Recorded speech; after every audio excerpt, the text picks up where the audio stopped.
नमस्कार दोस्तों, आप सभी का स्वागत है कॉन्सेप्ट एकेडमी के यूट्यूब चैनल पर। और हम डिस्कस कर रहे थे यूपीएससी ईपीएफओ का पेपर। ये मॉडल पेपर थर्ड है और मैथ्स मैं इसमें डिस्कस कर चुका हूँ 20 नंबर्स के। तो अब जो नेक्स्ट है वो आपके इंग्लिश के हैं 20 क्वेश्चन। तो चलिए डिस्कस करते हैं। पहला क्वेश्चन लिखा हुआ है, identify the segment in the sentence which contains the grammatical error. लिखा हुआ the higher you go the coolest it is. अब एक चीज यहाँ पे देखो, जितना ज़्यादा आप ऊपर जाएंगे उतना ज़्यादा बेहतर करेंगे, इस तरीके से निकलता है इसका मतलब। तो कूलेस्ट जो है वो सुपरलेटिव डिग्री है, मतलब ये आपका हाईएस्ट होता है, इससे ऊपर आप जा नहीं सकते।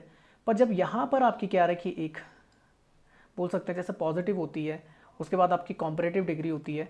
तो अगर यहाँ पे धीरे धीरे करके जैसे जैसे बोल रहा हायर यू गो, जैसे जैसे आप ऊपर चलते जाएंगे तो वैसे वैसे क्या होता है, आप बड़े होते चले जाएंगे। इस तरीके से मान सकते हैं या इस तरीके से देख सकते हैं, अगर जैसे जैसे आप ऊपर की तरफ चढ़ेंगे, अगर माउंटेन्स की बात करेंगे तो वैसे वैसे ठंडा होता चला जाए। एकदम से ऐसा थोड़ा कि बिल्कुल ठंडा हो जाएगा। तो अगर कॉम्परेटिव आ रहा है तो कॉम्परेटिव को टेक करेगा, तो सुपरलेटिव ना आके यहाँ पे क्या जाएगा, कॉम्परेटिव डिग्री आ जाएगी और कॉम्परेटिव आ जाएगी, तो यहाँ पे कूलर होगा ना कि कूलेस्ट होगा। तो ये थोड़ा दिमाग में रखिए। तो आंसर ये है, जहाँ पे आपका ग्रामेटिकल एरर है वो आपका द कूलेस्ट है। तो आंसर जो बनेगा वो बनेगा the higher you go the cooler it is. तो यहाँ पे लिखा हुआ है कि double comparative are phrases commonly use to express the proportionate increase और decrease. To say that proportionate increase और डिक्रीज का मतलब होता है धीरे धीरे करके किसी चीज का ऊपर जाना या नीचे आना। To say that when something increase और decrease it cause something else to change. We can make comparison using the adjectives, adverbs and the nouns. अब जैसे यहाँ पे लिखा हुआ है एग्जाम्पल के लिए, the angrier the teacher is the worst I feel. अब यहाँ पे देखो, यहाँ पे वर्स्ट लिखा हुआ है जबकि वर्स्ट नहीं आएगा, वर्स्ट की जगह क्या आएगा, वर्स आएगा। तो ये थोड़ा दिमाग में रखिए, आप सुपरलेटिव नहीं ले सकते, ठीक है ना। जितना ज़्यादा वो ये बोल रहा है कि जितना ज़्यादा टीचर को गुस्सा आता चला जाएगा उतना ज़्यादा वो क्या होते जाएंगे, वर्स्ट होते चले जाएंगे या वर्स होते चले जाएंगे। थोड़ा दिमाग में, वर्स्ट एकदम से नहीं आ जाएगा, सुपरलेटिव फॉर्म में आप एकदम से नहीं जा सकते, क्योंकि सुपरलेटिव फॉर्म क्या कर देती है, एकदम से मैक्सिमम पॉइंट पे ले जाती है, ठीक है ना। और मैक्सिमम किसी चीज़ का होता नहीं है कुछ, ये थोड़ा दिमाग में रखना। The sentence talk about the effect of the altitude on the temperature. यहाँ पे जो बात की जा रही है वो, अब क्योंकि यहाँ पे आपका फ्रेजल वर्ब, सॉरी आपका इडियम्स तो है नहीं, आपका नॉर्मल वर्ड लेना है, तो यहाँ पे एल्टीट्यूड और टेम्परेचर की बात हो रही होगी। As per the point given above, the taller is the correct choice in the part given in the first option. अच्छा, नेक्स्ट लिखा हुआ है the higher you go the cooler it is. तो ये आंसर हो जाएगा। अच्छा, लिखा टू कॉम्परेटिव और two superlative degrees are never use together. एक साथ यूज नहीं हो सकती हैं। जैसे एक साथ मतलब, अब यहाँ पे बोलेंगे, यहाँ पे भी तो एक साथ का मतलब है कि आपका बिल्कुल टच बाई टच। जैसे यहाँ पे मोस्ट लिखा हुआ है, ये भी सुपरलेटिव है, ये भी सुपरलेटिव है। या तो आप मोस्ट ही लगाओ, आप मोस्ट फास्ट कर दो, या आप मोस्ट को हटा के फास्टेस्ट कर दो, ये आप कर सकते हैं। तो अगर सही आंसर लगा सकते हैं तो मोस्ट को हटा के आप लिख सकते थे he is the fastest sprinter in our class. तो अगर कभी भी अगर आपके कभी भी दो ऐसे कॉम्परेटिव डिग्रीज के आपके क्या वर्ड आते हैं, कनेक्टेड है, एक साथ लिखे हुए हैं, या सुपरलेटिव डिग्री के आते हैं, तो उनमें से एक को आपने हटाना है। आपने देखना पड़ेगा कि सेंटेंस के हिसाब से कौन सा वहां पे बेहतर लगेगा। जैसा फास्टेस्ट को नहीं हटा सकते थे, अगर आप fastest, he is the most sprinter in our class, तो ये आपका डिग्निफाई नहीं हो पाएगा। तो मोस्ट को हटा के तब सही लग रहा है he is the fastest sprinter in our class. Next चलते हैं, नेक्स्ट क्वेश्चन क्या है, लिखा हुआ है the opening of the cave was secure by a huge rock. अब यहाँ पे जो बाय लगा हुआ है ये इसे पैसिव फॉर्म में ला देगा, और अगर पैसिव फॉर्म में आएगा तो पैसिव फॉर्म आपका किसको टेक करता है, थर्ड फॉर्म को करता है टेक, थर्ड फॉर्म आएगी। और थर्ड फॉर्म आएगी तो सिक्योर की जगह क्या आएगा, सिक्योर्ड आएगा। तो आपका जहां पे गलत है वो है आपका वह सिक्योर्ड बाय। अब लिखा हुआ है the simple past tense is used when talk about the things that happen और एग्जिस्टेड बिफोर नाउ। ठीक है, द स्ट्रक्चर मतलब जो अभी से पहले हुआ है वो सिंपल पास्ट में आप ले सकते हैं। तो सब्जेक्ट प्लस आपकी कौन सी आती है, सेकंड फॉर्म आ जाती है, ऑब्जेक्ट आ जाता है एक्टिव वॉइस में। पर जैसे आपका क्या करते हैं, सिंपल पास्ट को आपका किस में चेंज करते हैं, पैसिव में चेंज करते हैं, वो वर्स वर्ब को टेक कर देता है और आपकी वर्ब कौन सा आ जाती है, थर्ड आ जाती है, बाय लग जाता है और सब्जेक्ट आ जाता है। तो ऑब्जेक्ट सब्जेक्ट आपका इंटरचेंज हो जाते हैं, पैसिव फॉर्म इस तरीके से बन जाती है। अब जैसे लिखा हुआ है कि example he won the car race, उसने कार रेस जीती। अब इसका अगर पैसिव लिखना है तो आपका पहले ऑब्जेक्ट आया था कार रेस। अब क्योंकि वॉन के आपका सेकंड डिग्री आपका क्या सेकंड फॉर्म है, तो आपका ये किस में चेंज हो जाएगा, तो ये आपका पैसिव फॉर्म में चेंज होगा, तो वर्स वर्ब को टेक कर देगा। अब रेस है, कार के लिए आ रहा है, तो आपका क्या जाएगा, वर्स आ जाएगा, तो the car race was won by him, तो ये पैसिव आ जाएगा। आगे लिखा हो the uses of the preposition by in the latter part of the sentence suggests that the passive voice structure need to be followed in the given sentence. अब by जब भी आता है तो किसको टेक करने की कोशिश करता है, पैसिव फॉर्म को, ये बता रहा है ये. The secured will be used instead of the secure in the part given in the fourth option. तो आंसर जो बनेगा चौथा बन जाएगा जहाँ पे गलती है. अच्छा लिखा हुआ some phrases are followed by the past indefinite simple tense as given below. It's high time, it's time, it's about time, etc. It's high time I start preparing for my final exam. तो यहाँ पर अभी याद रखिए आपकी जैसे ये words हैं ये आप याद करने पड़ेंगे. It's high time, it's time, it's about time. और अगर इस तरीके से आएगा तो आपका वो किसको लेगा, सिंपल पास्ट में चला जाएगा तो स्टार्ट की जगह स्टार्टेड आएगा. तो it's high time I started preparing for my final exam. तो ये आप जरूर याद रखिए. नेक्स्ट क्वेश्चन पे चलते हैं. नेक्स्ट क्वेश्चन लिखा हुआ है कि the bus was so let that I thought I would miss the show. अब यहाँ पे सबसे बड़ी गलती यहाँ पे देखिए, जो आपके कोरिलेटिव कंजक्शंस होते हैं तो वेदर किसको लेता है, वेदर अपने साथ लेता है और को, आइदर लेता है और को, सो लेता है दैट को. याद रखना, सो किसको लेता है, दैट को. नाइदर नॉर को लेता है, नॉट ओनली किसको लेता है बट ऑल्सो को, और दो लेता है आपको येट को. अगर यहाँ पे सो आ रखा है तो सो देन की जगह किसको लेगा, दैट को लेगा. तो जो आपका आंसर बनेगा वो बनेगा the bus was so let that I would miss the show. तो आंसर कौन सा होगा आपका गलत, ये वाला. तो आगे लिखा हुआ है कि he likes not only milk cake but other sweets. अब आप देख लीजिए कि यहाँ पे सही कौन सा होगा. तो यहाँ पे सही होगा तो क्या हो जाएगा, देखो बट लगा हुआ है, जबकि आपको मैंने यहाँ पे लिखा है देखो नॉट ओनली जो होता है वो किसको लेता है, पूरा, बट ऑल्सो को लेता है अपने साथ में, कोरिलेटिव कंजक्शन जो होते हैं आपके. तो जो आंसर बनेगा वो बन जाएगा he likes not only milk cake but also other sweets. तो ये याद कर लीजिए कि वेदर के साथ और आता है कोरिलेटिव कंजक्शंस में, आइदर के साथ और आता है, और सो के साथ दैट आता है, नाइदर के साथ नॉर आता है, नॉट ओनली के साथ बट ऑल्सो आता है, दो के साथ येट आता है. तो ये आप याद कर लीजिए. आगे लिखा हुआ है कि the conjunction so that is used to express an effect result of the remarkable situation mentioned in the main clause. Since the sentence talk about the bus being late and the effect it had on the subject that will replace then in the part given in the second option. तो ये याद कर लीजिए, जैसे so that है या to और to ये एक साथ आते हैं, ठीक है ना, बीच में जो आपका आ जाएगा. जैसे ये क्या करते हैं, इंटरचेंजेबली होते हैं आपके. तो लिखा हुआ है she is too clumsy to handle glassware carefully, और लिखा हुआ है she is so clumsy that she can't handle glassware carefully. चलो आगे चलते हैं. नेक्स्ट क्वेश्चन लिखा हुआ आई रिफ्यूज. अब यहाँ पे क्या करना है, which of the following phrasal verbs may be used in the blank space in the sentence. I refuse to put. अब पुट से रिलेटेड आना है, his carelessness any longer. I refuse to. अब देखो यहाँ पे आएगा क्या, पुट ऑफ विद आएगा, पुट टुगेदर आता है, पुट आउट आता है, पुट ऑफ आएगा. तो यहाँ पे आंसर बनेगा put up with. I refuse to put up with his carelessness any longer.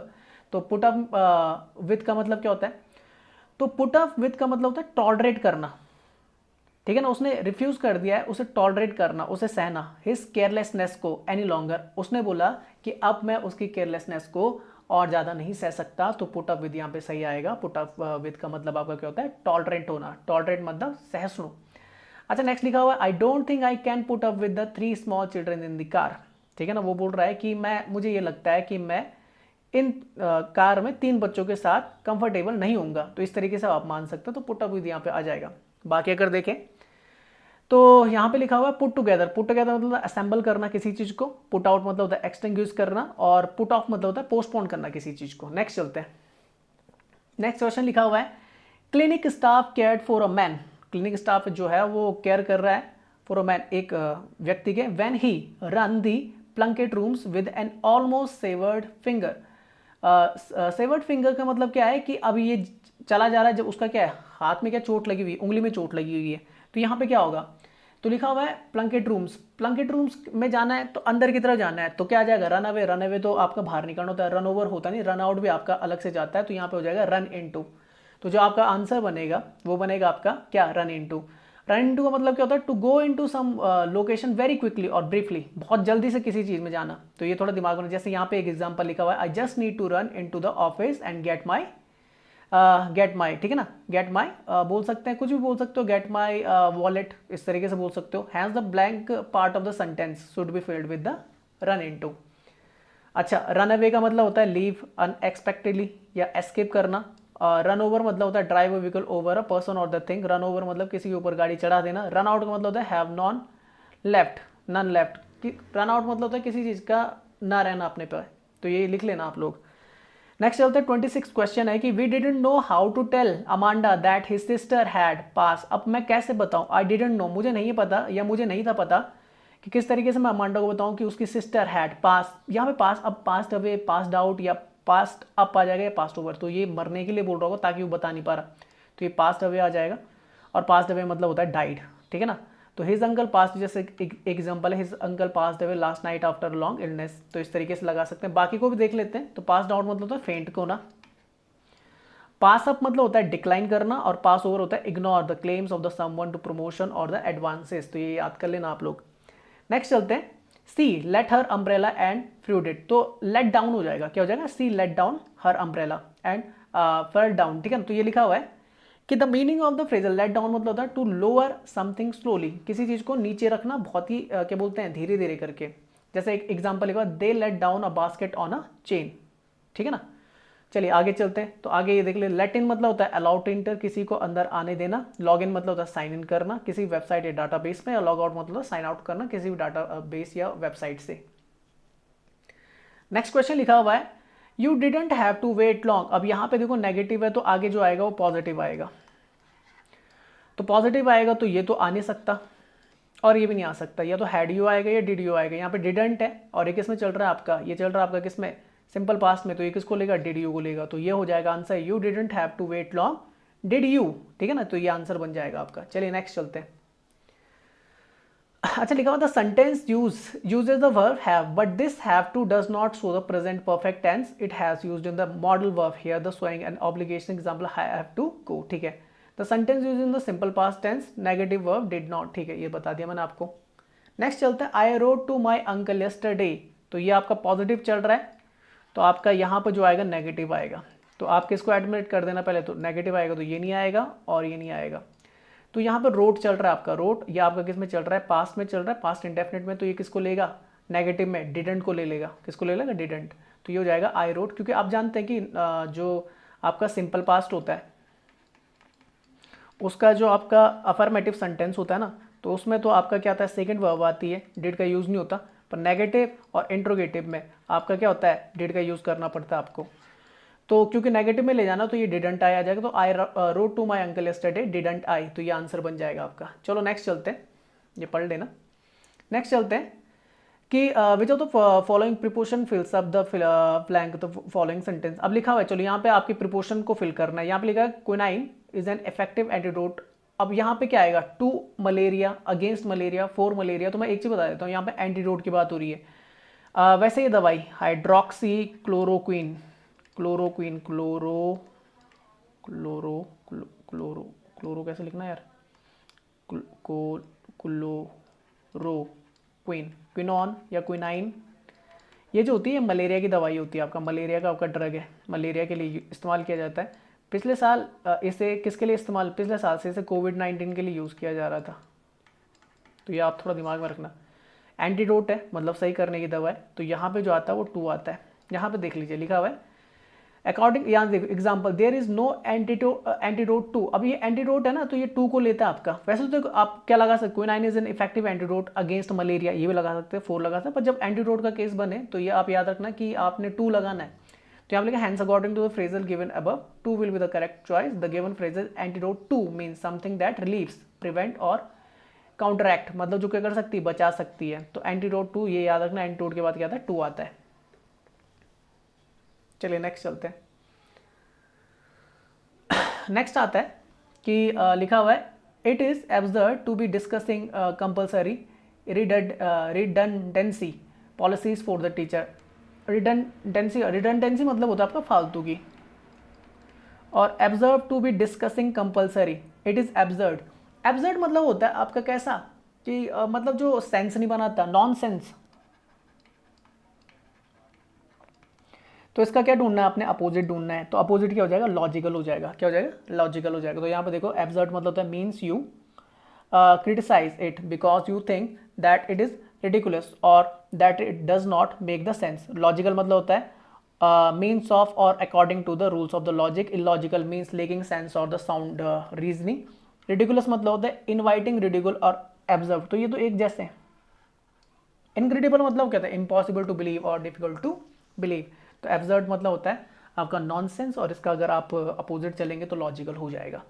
Next चलते हैं, children are the most venerable. Venerable मतलब काफ़ी ज़्यादा वॉनरेबल, जैसे आपने सुना होगा IUCN की लिस्ट होती है, international union for the conservation of the nature, इसकी रेड डाटा बुक आती है आपकी, तो उसमें कई जानवर आपके किस में होते हैं,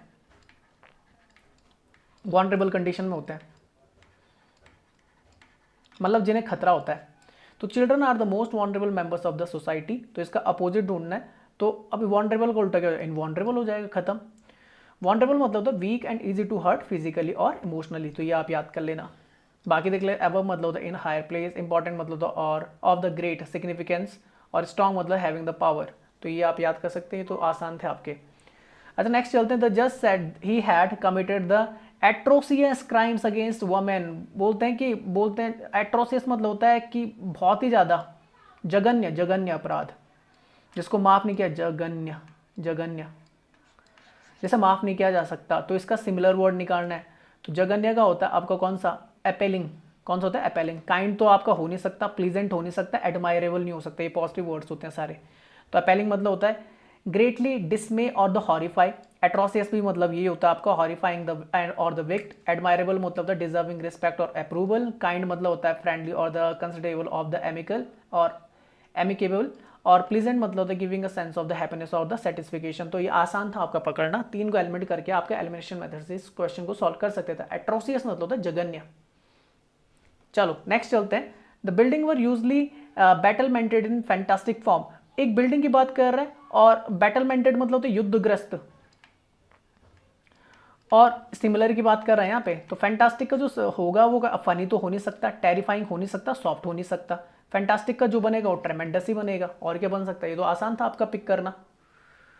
फनी का मतलब देख लीजिए, टेरिफाइंग, सॉफ्ट, आप सब समझते हैं। चलो नेक्स्ट चलते हैं, नेक्स्ट क्वेश्चन लिखा हुआ है, द लीडर्स हिपोक्रेसी, हिपोक्रेसी मतलब दोगलापन, हिपोक्रेसी मतलब होता है दोगलापन, बोलना कुछ और है, करना कुछ और है, हिपोक्रेसी की भी कोई सीमा होती है, आपने सुना होगा, मीम बनते हैं आपके मोदी जी पे। अच्छा लिखा हुआ, the leaders hypocrisy was revealed when he did not practice what he had preached, जो उसने वादा किया ना, प्रीच मतलब जो उसने बोला था या वादा किया था, ठीक है ना, वो कर नहीं रहा उसे। The leaders hypocrisy was revealed when he did not practice, जो चीज़ बोल रहा है वो चीज़ नहीं कर रहा है, तो हिपोक्रेसी वाज रिवील्ड, रिवील्ड मतलब होता है एक्सपोज्ड, यहाँ पे अगर जो निकलेगा वो एक्सपोज निकलेगा, करेक्टेड तो होगा नहीं, कंसील्ड हो नहीं सकता, मास्क्ड हो नहीं सकता। तो रिवील्ड मतलब टू मेक समथिंग सीक्रेट और हिडन, रिवील्ड मतलब होता है, ठीक है ना, पब्लिकली और जनरली नोन, तो रिवील्ड अब सिंपल से टू मेक पब्लिकली, रिवील्ड मतलब होता है कि पब्लिकली किसी चीज़ का उजागर हो जाना, किसी भी चीज़ का उजागर होना।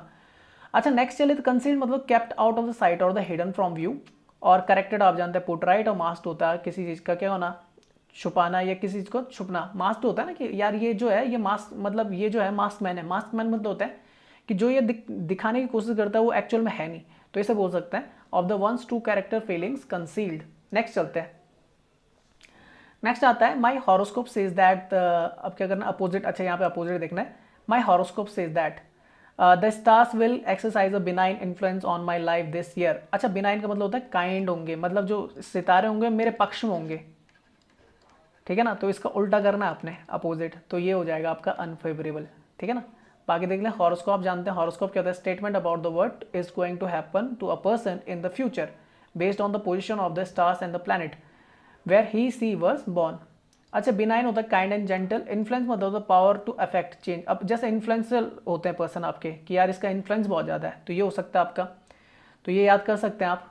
नेक्स्ट चलते हैं, तो जैसे गीनियल लिखा हुआ है, तो कीनियल मतलब होता है फ्रेंडली और चेयरफुल, न्यूट्रल मतलब होता है जो किसी को सपोर्ट नहीं, नॉट सपोर्टिंग और helping either side in the conflicts, disagreement etc., impartial होता है जो, बेनिफिशियल होता है resulting in the goods and the favourable and the advance और द एडवांसियस, ठीक है ना। चलो आगे चलते हैं, नेक्स्ट क्वेश्चन आता है, इसमें क्या करना है, correct word, one word substitution, ठीक है, someone who freely gives money and help to the people who need it, philanthropist, क्या होते हैं फिलैंथ्रोपिस्ट। तो इस तरीके का आपका एक टर्म आपका उसमें भी आता है, इंडस्ट्रियल लेवल लॉ में आता है, जब आप जो थ्योरी पढ़ते हैं तो फिलैंथ्रोपिस्ट थ्योरी भी पढ़ते हैं, तो फिलैंथ्रोपिस्ट मतलब तो जो आप दूसरों के लिए काम करते हैं। तो यहाँ पे देखो सबका मतलब पढ़ लेते हैं, तो एक आता है आपका फिलोलॉजिस्ट, तो philologist is someone who studies the history of the languages specially by the looking closely at the literature, तो किसको पढ़ते हैं, जो लैंग्वेजेस की हिस्ट्री को पढ़ते हैं। Philanthropist a person who seeks to promote the welfare of other specially by the generous donation of the money to good causes, ठीक है ना, जो दान करते हैं या दूसरों की मदद करने के लिए आगे आते हैं। अच्छा, इम्प्रेशनिस्ट, इम्प्रेशनिस्ट मतलब दूसरों को इम्प्रेस करने की जो कला होती है, तो एक पेंटर हो सकता है, राइटर, कंपोजर हो सकता है, who is exponent of the impressionist. ठीक है ना, नेक्स्ट चलते हैं रिसेप्शनिस्ट। रिसेप्शनिस्ट आप समझते हैं ग्रीट करना किसी को भी, a person who greets and the deals with the clients and the visitor too. Surgery भी हो सकती है, ऑफिस भी हो सकता है, होटल्स भी हो सकते हैं, तो ये याद रख लेना। तो यहाँ पर जो लिखा हुआ है कि someone who freely gives money and help to people who need it, जैसे आजकल सोनू सूद बने हुए हैं, तो वो फिलैंथ्रोपिस्ट की कैटेगरी में आ जाएंगे आपके, क्योंकि वो मदद कर रहे हैं काफ़ी लोगों की। ठीक है ना, तो वो इस कैटेगरी में फॉल करेंगे। नेक्स्ट चलते हैं गवर्नमेंट बाय एन, अब यहाँ पे क्या करना है, वन वर्ड। ठीक है, government by an inexperience person group is called. अब मैं यहाँ पे बता देता हूँ कि इनएक्सपीरियंस्ड होता है, या फिर जो आपका कैसा होता है कि नया ग्रुप होता है, उसे बोलते हैं नियोक्रेसी, जिसमें बिल्कुल नए बंदे होते हैं, नए लोग होते हैं, उसे बोलते हैं नियोक्रेसी। पेनार्की मतलब होता है, यहाँ पे ये पेन लगा हुआ ना, तो आर्की तो आप समझते हैं, एनार्की मतलब शासन व्यवस्था होती है, पेन मतलब होता है पूरे ग्लोबल रीच होती है, जब ग्लोबल रीच। ठीक है ना। अच्छा, ये वर्ड भी आपने ऑली के, ये ऑली जो वर्ड आता है ना, ऑलिग, ये बताता है जब क्या होता है फ्यू को दिखाता है। ठीक है ना। और ऑक्लोक्रेसी जो होता है आपका, ये जो होता है, ये होता है आपका जब आपका क्या होता है, बोल सकते हैं पीपल्स पावर बोलते हैं इसे। तो समझना आसान है, जैसे पेनार्की लिखा, an open global rule of the law that those who select it regardless of the their location. ठीक है। ऑलिगार्की क्या होता है आपका, पेनार्की तो हो गया, ऑलिगार्की क्या होता है आपका, तो ये लिखा हुआ है government by the few especially despotic powers exercise by the small and the privileged group for the corrupt और द सेल्फिश पर्पस। ठीक है ना, जब कुछ लोगों के हाथ में पावर होती है, और जो कैसे होती है, करप्ट पावर होती है, सेल्फिश पावर होती है, न्यूक्रेसी होती है, गवर्नमेंट बाय द न्यू और द इनएक्सपीरियंस्ड पर्सन के पास होती है। अच्छा, ऑक्लोकार्की क्या होती है आपकी, गवर्नमेंट बाय द पॉपुलिस। पॉपुलिस मतलब मोव रूल होता है, जब पीपल पावर होती है, जब, ठीक है ना, जनता का शासन होता है, तो उसे, तो ये याद कर लेना, पूछा जा सकता है पेपर में। अच्छा, सेकंड लास्ट क्वेश्चन आता है, माय फादर, अब यहाँ पे क्या करना है भाई, मीनिंग। अच्छा, idioms and phrases, my father had a cow when he saw my annual report. Had a cow का मतलब होता है यहाँ पे, हैव अ काउ का मतलब होता है वरीड, अपसेट, एंग्री, तो यहाँ पे हो जाएगा आंसर गॉट अपसेट।